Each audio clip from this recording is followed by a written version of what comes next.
Lao Jiaos Podcast. This is where we bring you unfiltered and unapologetic take on the news, current affairs, and all the things people pretend to understand. I'm your host, Jingwan. With me is fellow Lao Jiao, Thern Yang. How are you doing? Oh, Gucci. Tonight is the 28th of July. It's very, very warm. What is the temperature now? 29 degrees Celsius. What? It's humid lah. To say even So the fan blowing at me is not helping. Like my hair is all like just sweating. Wearing these headphones, I'm like sweating. This is one of the things that I don't like about Singapore. Is like hot but the humidity is like wow. What to do? A little hot red dot.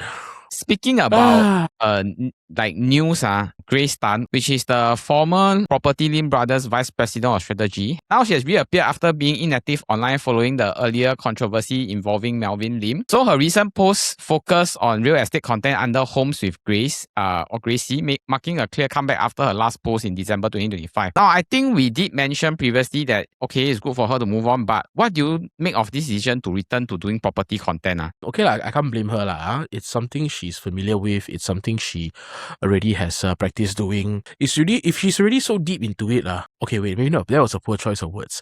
Never mind.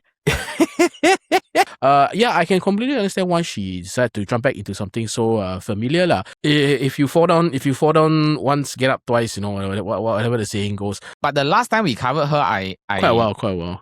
It was with Amos, and I said the exact same thing, which is that if your face and your skin is thick enough, right, really you can go far, do a lot of things in life, And I really think, right, I'm really very impressed with how thick her skin is, Like you cannot expose for all this, right? You just like come back like nothing happened like that. Like, oh, I just go for holiday like that. And now I'm back. Online will always, the internet never forgets. Yes, people will recognize her on the streets.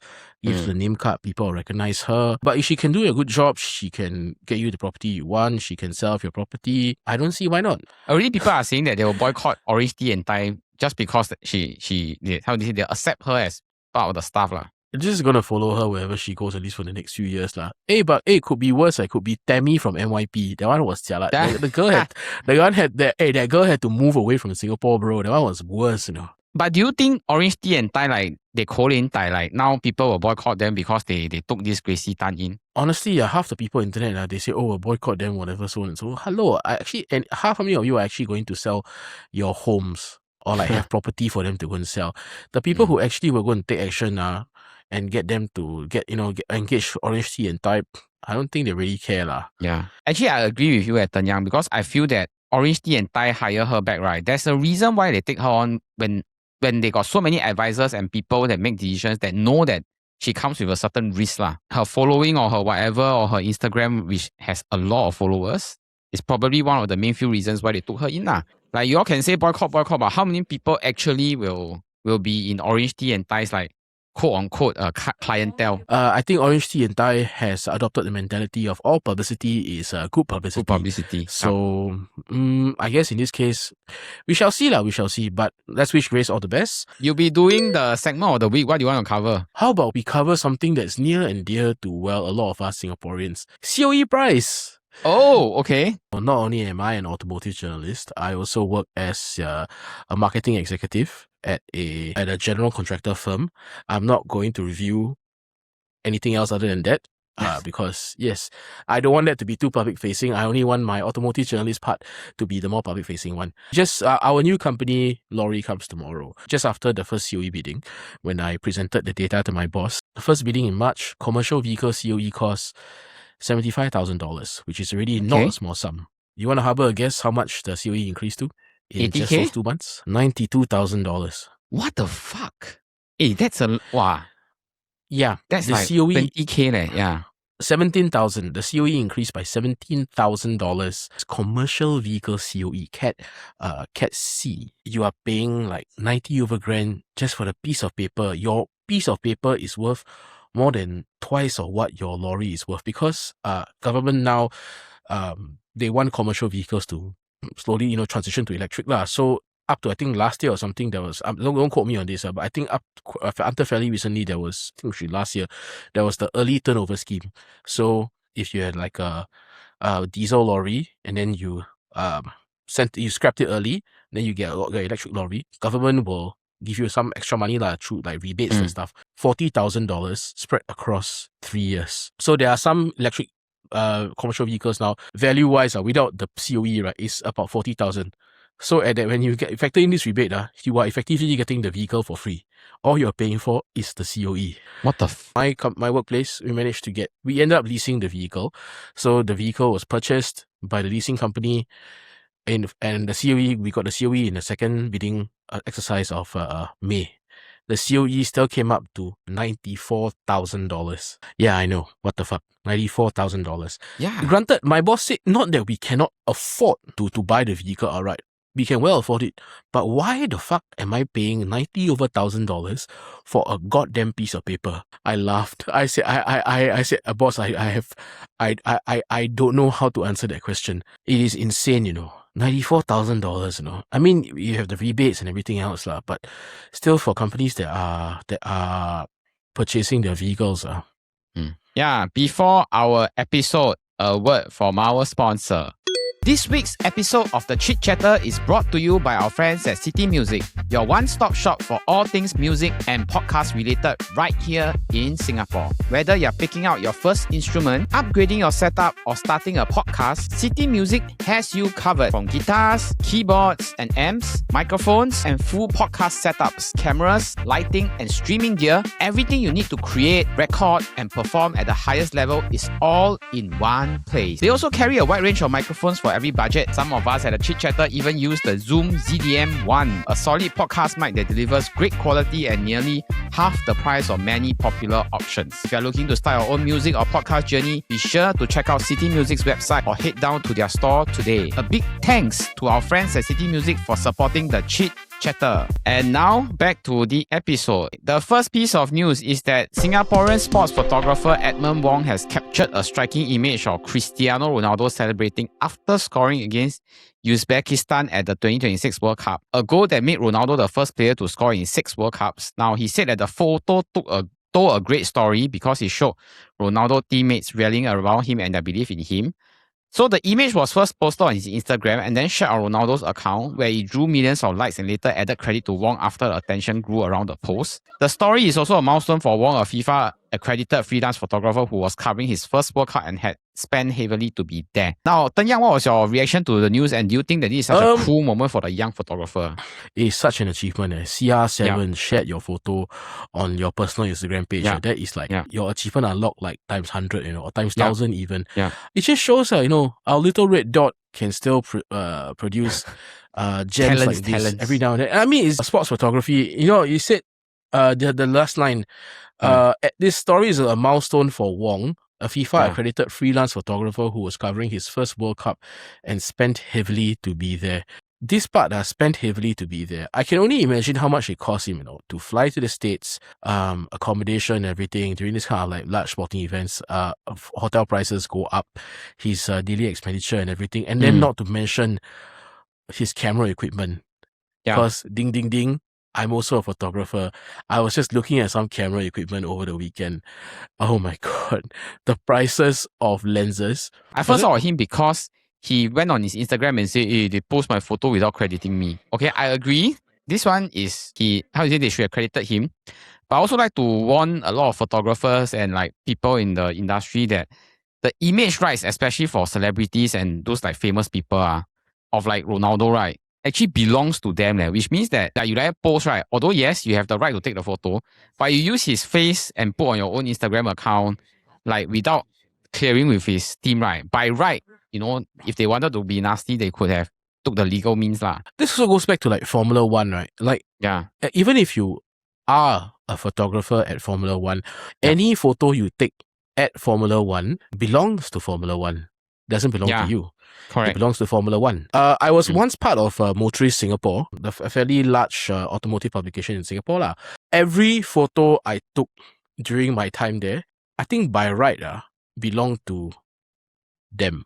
Correct. Belong to motorists. If I'm not wrong. This is the reality where actually a lot of large organizations or large celebrities, right, they already have this blanket copyright thing that says that all the what image rights, all these all belong to them and whatnot. So in this case, it was very cordial, they didn't decide to make a big fuss of it. They just say, okay, we changed the comment to accredit the photo to this guy, which is the correct thing to do lah. Moving on, the second news, a recent Mothership report said that a domestic helper was told she could not use a condominium gym because the estate's bylaws exclude servants from access. And the case actually gained attention after screenshots of the bylaws circulated showing language that says only residents and guests, not employees, may use the facilities. Now, the story has sparked debate about how far condo management rules can go versus the rights of live-in domestic helpers who are part of a household. Okay, now, Thern Yang, what was your reaction to this news? And actually, do you think that as a helper should be allowed to use the facilities like a swimming pool or a gym, considering that netizens are quite split on this? I think first of all, you live in a condo, it is basically almost like a dictatorship already, you know. You can talk about the MCST, the managing committee, all you want, but at the end of the day, it will always be a small group of residents who are making most of the decisions or creating the bylaws based on their preferences for the what rest they like, of the who makes the condo, louder noise, this kind of things. Yeah. I mean, it's been in the news the past years, right? You know, family going to restaurant to eat, the domestic helper sits outside, that kind of thing, waiting for them to eat.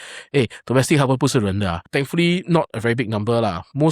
I would say most families, they actually treat the domestic helper like a part of the family lah. That's nice, but unfortunately, black sheep make the loudest noise lah. So you always hear about things like this, and for condo to be so discriminatory, this is akin to treating your mate like a fucking slave. Yeah. We are in 2026. This is basically apartheid. And don't you think so? It's not just like excluding them, because they said that the wording is that servants there. They use the word servants. Even in MOM, they don't use servants. They use things like domestic helpers, foreign workers, or That's why I'm with you on this. I'm quite interested to see how the fuck did this bylaw come about. Like, I'm pretty sure, right? Like you say, the committee got a few xiao kia that decided that this one cannot be like that. Then we want to change. Confirm. So this bylaw was squeezed in by all these xiao kia when they had some AGM or EGM that very little people attended. And then they was like, okay, let's just sneak this one in. So they that kind of thing.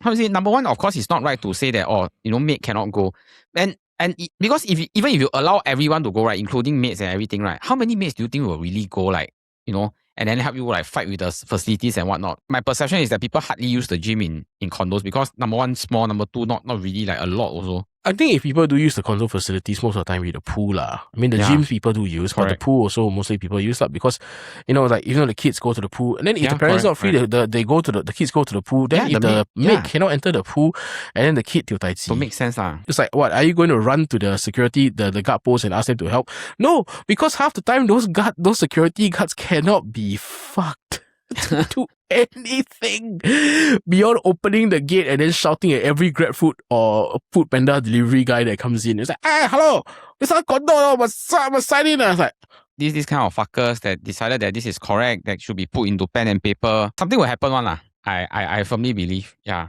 Maybe I won't live to see it, but yeah. It seems like we're not promoting living in condo like that. Next time we cannot ban from buying condo, I tell you.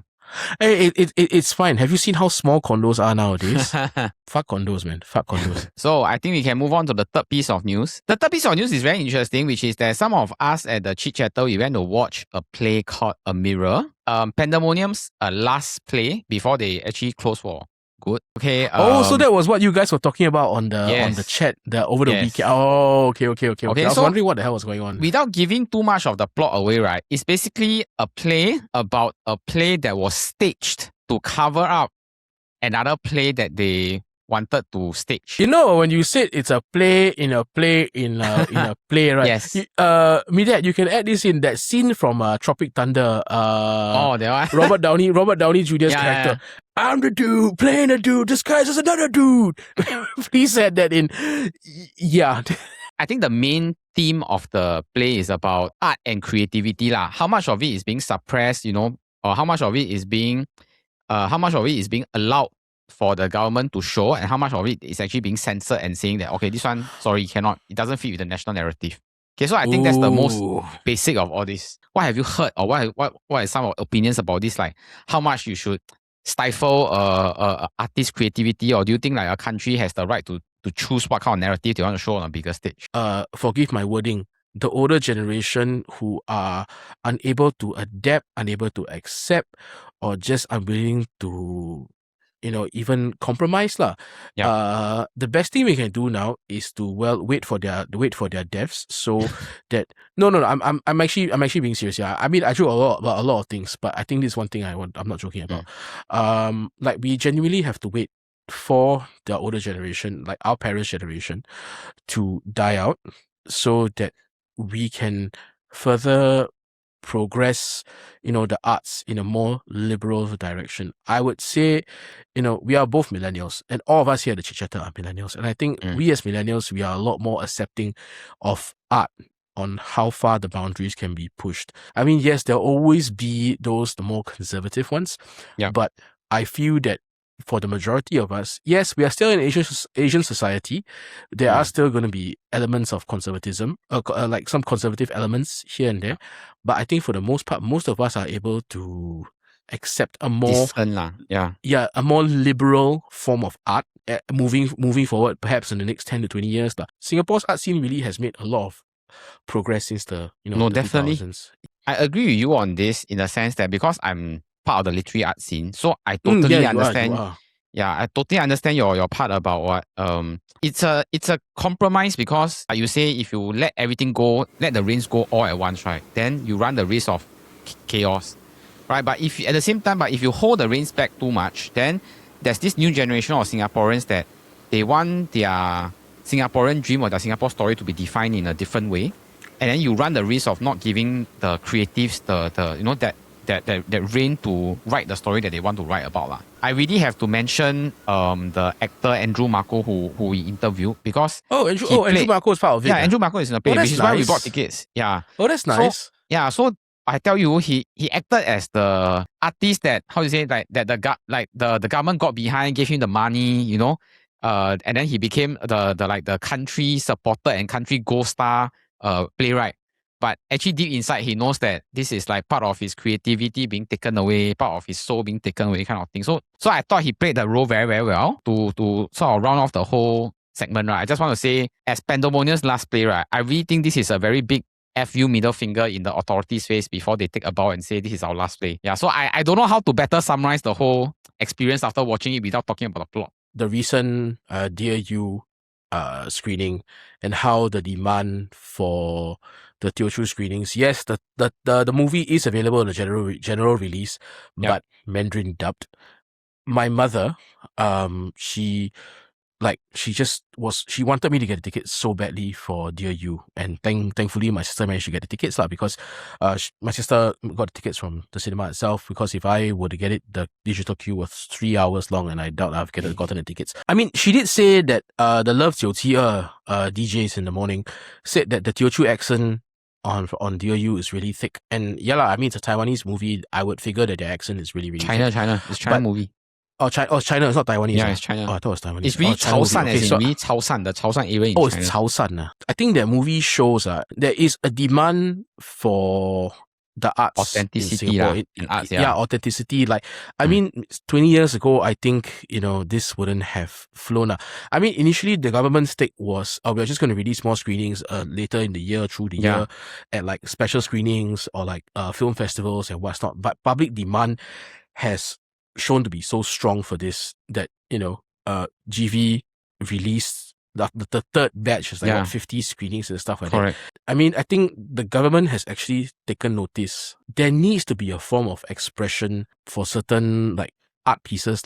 Yes, the accent could be hella thick and it'd be very hard to understand. I mean, that's what subtitles are for. But like you said, the authenticity of the film. And remember the film Kung Fu Hustle? Yeah. When I first watched it on DVD, right, it was in Mandarin. It was like later. It just sounded so wrong. Yeah. Yeah, no, I didn't know. I was young. And then when I downloaded many years later and I watched it, and then I found, it's not meant to be in Mandarin, it's meant to be in Cantonese. And then I started watching more of like the films in Cantonese. Stephen Chow Yeah, Stephen Chow films in Cantonese, and then like even like some Jackie Chan films that are in Cantonese as well. Yeah. It's like you really, it's like, it's just actually very different. Yep. The whole feel to the movie is very, very different. Very different. Yeah. When you speak in Mandarin and then you're spoken in dialect, like you said, the authenticity of the art piece cannot come if you are trying to present it in a lens that perhaps suits your national narrative. sometimes you have to present the art form as it is in its original form for the true nuance. People that wear specs, right? Even me, right? Every few years, I need to go do a new kind of specs one. Then our eyesight will change, our lenses will change. So I think it's the same for authorities, right? You cannot say this rule sticks for 30 years, and a few years you sometimes have to relook at the lenses. Is it correct? Do we have to do something to the frame or whatever? Or do we have to change the lenses? Or, last time is 近视, now is 老花, this kind of thing. Before we end the whole podcast, we would like to go over our quick fire news. So, the first news, okay, for the Alamak meter, the Singaporean family visited Philippines to celebrate birthday with their former foreign domestic worker. Head of the family, Tan Teck Lee, said that their former helper cared for their 3 daughters for 12 years. And then they have remained close ever since she went back. And although she returned to Philippines in 2021, she continued to keep in touch with the family, especially his daughters. This is not low-key spa. This is just plain heartwarming. It's such a good piece of news. Going back to the condo bylaws thing. Hello. You see, you look at this shit. You condo bylaw fuckers. And you call these kind of people servants. Second news. Assistance is being rendered to 100 migrant workers after they appeared at the Ministry of Manpower, asking for their wages to be paid, and then, the company toll and all these things. So about 400 workers were affected, but some companies has actually stepped up by offering jobs for the workers affected. So the workers were all actually employed by firms sharing the same director, Indian national and Singaporean permanent resident Ramu Palanai Velu, who has since been uncontactable and believed to have left Singapore. The Straits Times reported. I think was it yesterday or as of this morning, I saw the news. The fella has returned to Singapore. He has been arrested at Changi Airport. Welcome home, sir. And then I think more firms have stepped forward to offer vacancies to the jobs. Actually, if I'm not wrong, all 400 workers that were affected. These guys, they work long hours, they slog hard, rain, sun, cold, they are there working. They are not paid much, but they make a fucking honest living. I think if you ask me, it's low-key smart there, because I feel that the workers were smart enough to go MOM, and they didn't overdo the protest. That's smart enough. Yeah, they don't overdo the protest, and the authorities actually they didn't protest. Yeah. All in all, I think hopefully this story has a happy ending. So fingers crossed. All right, that was our Lao Jiaos podcast. If you enjoyed the episode, please remember to like and subscribe. We have an episode that comes out every Friday. But if you're into football, we have the Football Kaki that drops every Wednesday, and our Cool People show where we interview fun and amazing guests from around Singapore every Monday. Now we hope that everyone has a great week ahead. But remember, we don't always talk cock. Sometimes we do. Sometimes we do. Ahoo. Still very hot tonight. Ahoo.